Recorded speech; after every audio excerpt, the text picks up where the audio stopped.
Fitaccen mashiryin shirin fim ɗin Hausa nan mai suna Nazir Dan Hajiya a shafin shi na Instagram ya bayyana cewa za a fara ɗaukar sabon shirin nan mai suna Akushi.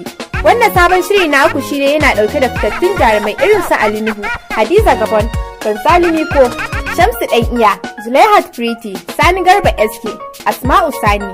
Sai kuma sabuwar jarumar da za a gabatar da ita a cikin shirin mai suna Hassana Ahmed da dai sauran jarumai.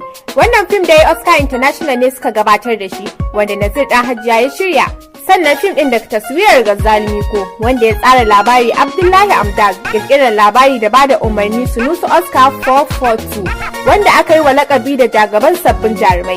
Ana sa ran fara ɗaukar wannan shirin a ranar Talatan nan. Sanya wannan bangon labari ne ya sanya da dama wasu daga cikin 'yan fim da masoya suka yi ta ɗaukar wannan bangon labari suna sanyawa a nasu bangon. Fitaccen daraktan Sunusu Oscar 442 shi ma ba a bar shi a baya ba wajen sanya wannan bangon labari. Har ila yau daraktan ya sanya wani bangare daga cikin wani fim da ya bada umarni mai suna Lokaci, wanda a wannan bidiyo an ga Isyaku da Bilkisu Abdullahi suna rera waka cikin shauƙin so da murmushi mai daɗaɗa zukatan masoya.